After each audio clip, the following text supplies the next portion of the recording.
राधे राधे। कैसे हैं आप लोग? ईश्वर कृपा से आप सब अच्छे होंगे। ईश्वर सब पे कृपा बनाए रखे, सबका कल्याण करें।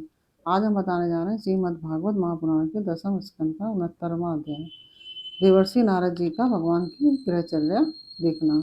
उसके पहले हम कहना चाहेंगे, यदि आपने हमारे चैनल को सब्सक्राइब नहीं किया है तो प्लीज़ हमारे चैनल को सब्सक्राइब कर लीजिए और बेल आइकन बटन अवश्य दबा दीजिए, जिससे कि हमारे आने वाले सारे वीडियोस आपको प्राप्त हो सकें। तो यदि आपको कथा अच्छी लग रही है तो वीडियो को लाइक शेयर अवश्य कीजिए और कमेंट में राधे राधे अवश्य लिखिए।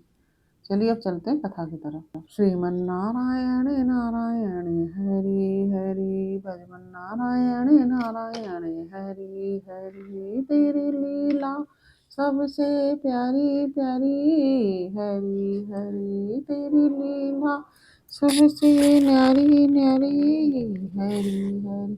श्रीमन्नारायण नारायण हरि हरि, भजमन्नारायण नारायण हरि हरि। राधे राधे। बोलो कृष्ण कन्हैया लाल की जय। श्री सुखदेव जी कहते हैं, परीक्षित, जब देवर्षि नारद ने सुना कि भगवान श्री कृष्ण ने नरकासुर भौमासुर को मार कर अकेले ही हजारों राजकुमारियों के साथ विवाह कर लिया, तब उनके मन में भगवान के रहन सहन देखने की बड़ी अभिलाषा हुई। वो सोचने लगे, ओहो, ये कितने आश्चर्य की बात है कि भगवान श्री कृष्ण ने एक ही शरीर से एक ही समय 16,000 महिलों में अलग अलग 16,000 राजकुमारियों का पारिग्रहण किया। देवर्षि नारद इस उत्सुकता से प्रेरित होकर भगवान की लीला देखने के लिए द्वारका पहुँचे। वहाँ हुए उपवन और उद्यान खिले हुए रंग बिरंगे पुष्पों से लदे वृक्षों से परिपूर्ण थे। उन पर तरह तरह के पक्षी चहक रहे थे और भौरे गुंजार कर रहे थे। निर्मल जल से भरे सरोवरों में नीले, लाल और सफेद रंग की भांति भांति के कमल खिले हुए थे। कुमुद, कोई और नवजात कमलों के मानो भीड़ ही लगी हुई थी। उनके हंस और सारस कलरव कर रहे थे। उनमें हंस और सारस कलरव कर रहे थे। द्वारकापुरी में स्फटिक मणि और चांदी के 9 लाख महल थे। वे फर्श आदि में जड़ी हुई महामकृत मणि पन्ने की प्रभा से जगमगा रहे थे और उनमें सोने और हीरों की बहुत सी सामग्रियां शोभायमान थीं। उसके राजपथ, बड़ी बड़ी सड़कें, गलियां, चौराहे और बाजार बहुत ही सुंदर सुंदर थे। घुड़साल आदि पशुओं के रहने का स्थान, सभा भवन और देव मंदिरों के कारण उसका सौंदर्य और भी चमक उठा था। उसकी सड़कों, चौक, गली और दरवाजों पर छिड़काव किया गया था। छोटी छोटी झंडियां और बड़े बड़े झंडे जगह जगह फहरा रहे थे, जिसके कारण रास्तों में धूप नहीं आ पाती थी। उसी द्वारकापुरी में भगवान श्री कृष्ण का बहुत ही सुंदर अंतःपुर था। वे बड़े बड़े लोकपाल उसकी पूजा प्रशंसा किया करते थे। उसका निर्माण करने में विश्वकर्मा ने अपना सारा कला कौशल, सारी कारीगरी लगा दी थी। उस अंतःपुर रजमास में भगवान की रानियों के 16,000 से अधिक महल शोभायमान थे। उनमें से एक बड़े भवन में देवर्षि नारद जी ने प्रवेश किया। उस महल में मूंगे के खंभे, वैदुर्य के उत्तम उत्तम छज्जे और इंद्र नीलमणि की दीवारें जगमगा रही थीं और वहाँ की गछें भी ऐसी इंद्र नीलमणियों से बनी हुई थी जिनकी चमक किसी प्रकार कम नहीं होती।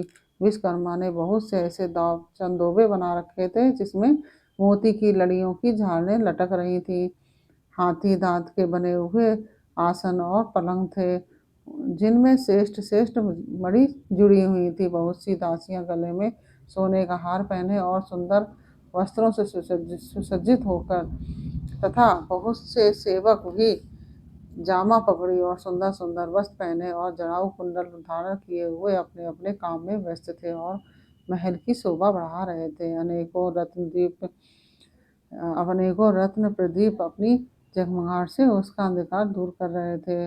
अगर की धूप देने के कारण झरोखे से धुआं निकल रहा था। उसे देखकर रंग बिरंगे मणिमय छज्जों पर बैठे हुए मोर बादलों के भ्रम से कूक कूक कर नाचने लगते हैं। देवर्षि नारद जी ने देखा कि भगवान श्री कृष्ण उस महल की स्वामिनी रुक्मणी जी के साथ बैठे हुए हैं और वे अपने हाथों भगवान को सोने की डांडी वाले चंवर से हवा कर रही हैं, तथा यद्यपि उस महल में रुक्मणी जी के समान ही गुण रूप अवस्था और वेशभूषा वाली सहस्त्रों दासियां भी हर समय विद्यमान रहती थी। नारद जी के देखते ही समस्त धार्मिकों के मुकुटमणि भगवान श्री कृष्ण रुक्मणी जी के पलंग से सहसा उठ खड़े हुए। उन्होंने देवर्षि नारद जी के युगल चरणों में मुकुट युक्त सिर से प्रणाम किया और हाथ जोड़कर उन्हें अपने आसन पर बैठाया।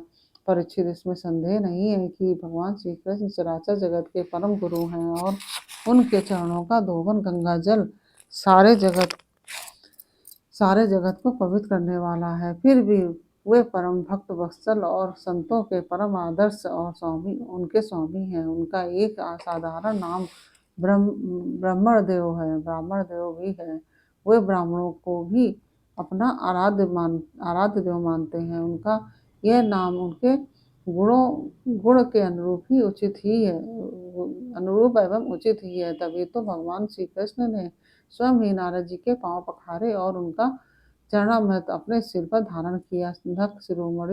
नर शिरोमणि, नर के सखा, सर्वदर्शी पुराण पुरुष भगवान नारायण ने शास्त्रोक्त विधि से देवर्षि शिरोमणि भगवान नारद की पूजा की। इसके बाद अमृत से भी मीठे किंतु थोड़े शब्दों से उनका स्वागत सत्कार किया और फिर कहा, प्रभु आप तो स्वयं समग्र ज्ञान, वैराग्य, धर्म, यश, श्री और ऐश्वर्य से पूर्ण हैं। हम क्या सेवा करें? नारद जी ने कहा, भगवान आप समस्त लोगों के एकमात्र स्वामी हैं। आपके लिए यह कोई नई बात नहीं है कि आप अपने भक्तजनों से प्रेम करते हैं और दुष्टों को दंड देते हैं। यह परम यशस्वी प्रभु, आपने जगत की स्थिति और रक्षा के लिए समस्त जीवों का कल्याण करने के लिए स्वेच्छा से अवतार ग्रहण किया है। भगवान, यह बात हम भली भांति जानते हैं। यह बड़े सौभाग्य की बात है कि आज मुझे आपके चरण कमलों के दर्शन हुए हैं। आपके ये चरण कमल संपूर्ण जनता को परम साम्य मोक्ष देने में समर्थ हैं। जिनके ज्ञान की कोई सीमा ही नहीं है, वे ब्रह्मा शंकर आदि सदा सर्वदा अपने हृदय में उनका चिंतन करते रहते हैं। वास्तव में वे श्री चरण ही संसार रूप कुएं में गिरे हुए लोगों को बाहर निकालने के लिए अवलंबन है। आप ऐसी कृपा कीजिए कि आपके उन चरण कमलों की स्मृति सदा सर्वदा बनी रहे। वे और मैं चाहे जहाँ जैसे रहूं, उनके ध्यान में तन्मय रहूं।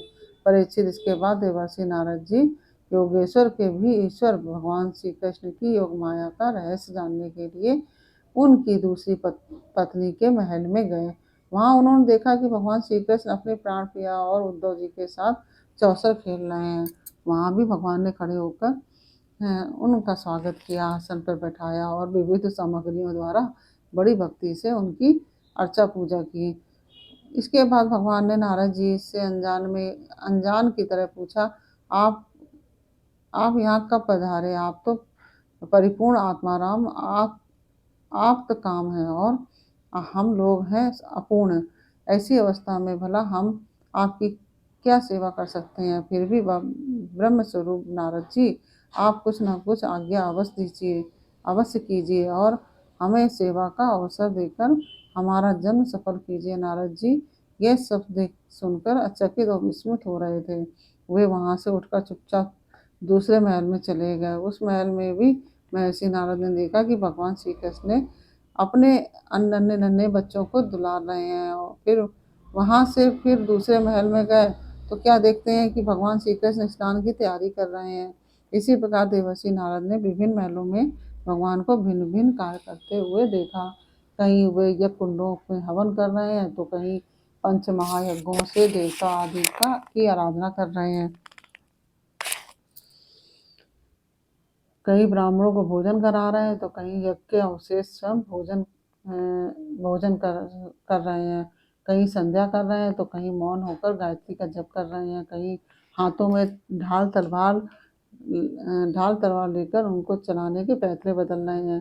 कहीं घोड़े, हाथी अथवा रथ पर सवार होकर श्री कृष्ण विचरण कर रहे हैं। कहीं पलंग पर सो रहे हैं तो कहीं बंदीजन उनकी स्तुति कर रहे हैं। किसी महल में उद्धव आदि मंत्रियों के साथ किसी गंभीर विषय पर परामर्श कर रहे हैं तो कहीं पुरुषोत्तम वारांगनाओं के से घिर कर जल क्रीड़ा कर रहे हैं। कहीं श्रेष्ठ ब्राह्मणों को वस्त्राभूषण से सुसज्जित गांवों का दान कर रहे हैं तो कहीं मंगलमय इतिहास पुराणों का श्रवण कर रहे हैं।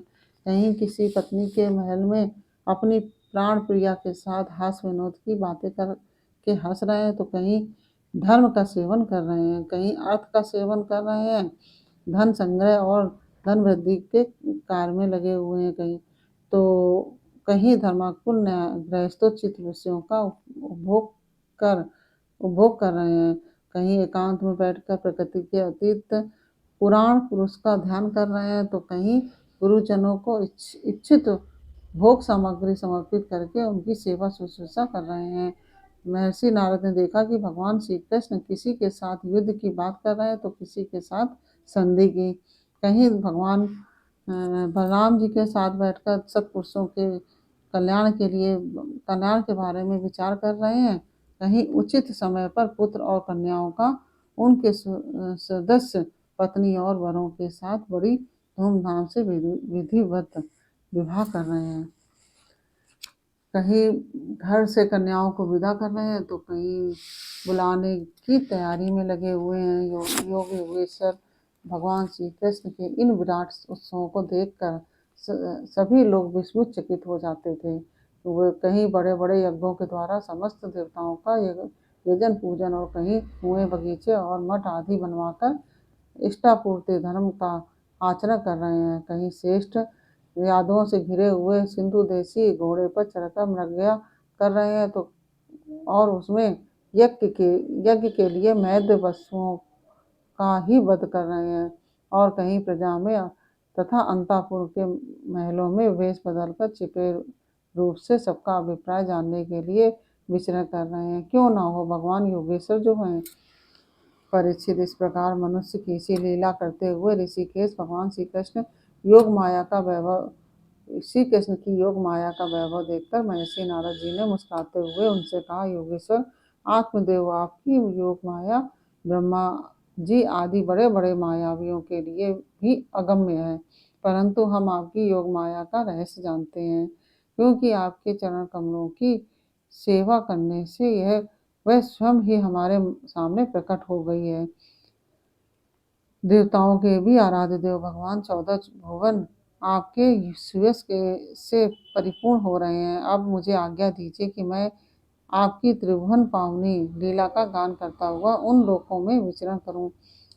भगवान श्री कृष्ण कहते हैं, देवर्षि नारद जी, मैं ही धर्म का उपदेशक, पालन करने वाला और उसका अनुष्ठान करने वालों का अनुमोदन करता भी हूँ। इसलिए संसार को धर्म की शिक्षा देने के उद्देश्य से ही मैं इस प्रकार धर्म का आचरण करता हूँ।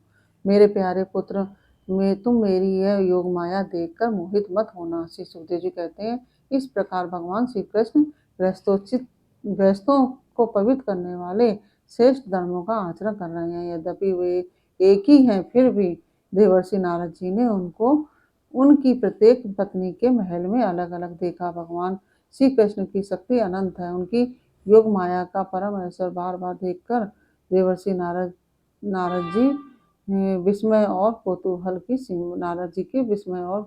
सीमा न रही। द्वारका में भगवान श्री कृष्ण गृहस्थ की भांति ऐसा आचरण करते थे कि मानो धर्म, अर्थ और कामरूप पुरुषार्थों में उनकी बड़ी श्रद्धा हो। उन्होंने देवर्षि नारद का बहुत सम्मान किया। वे अत्यंत प्रसन्न होकर भगवान का स्मरण करते हुए वहां से चले गए। राजन, भगवान नारायण हम सारे जगत के कल्याण के लिए अपनी अचिंत्य महाशक्ति योग माया को स्वीकार करते हैं और इस प्रकार मनुष्य की सी लीला करते हैं। द्वारकापुरी में 16,000 से भी अधिक पत्नियां उनकी सल्लज और प्रेम भरी चितवन तथा मंद मंद मुस्कान से उनकी सेवा करती थी और वे उनके साथ विहार करते थे। भगवान श्री कृष्ण ने जो लीलाएं की हैं उन्हें कोई दूसरा नहीं कर सकता। परीक्षित, वे विश्व की उत्पत्ति, स्थिति और प्रलय के परम कारण हैं। जो उनकी लीलाओं का गान, श्रवण और ज्ञान श्रवण करने वालों का अनुमोदन करता है, उसे मोक्ष के मार्ग स्वरूप भगवान श्री कृष्ण के चरणों में परम प्रेममयी भक्ति प्राप्त हो जाती है। इस प्रकार से यह 69वां अध्याय पूर्ण हुआ। यह आपको कैसा लगा ये कमेंट बॉक्स में अवश्य बताइए। अच्छा लगा हो तो वीडियो को लाइक शेयर अवश्य कीजिए और फिर मिलते हैं आपसे अगले अध्याय में, अगले वीडियो में अगले अध्याय के साथ। तब तक के लिए राधे राधे।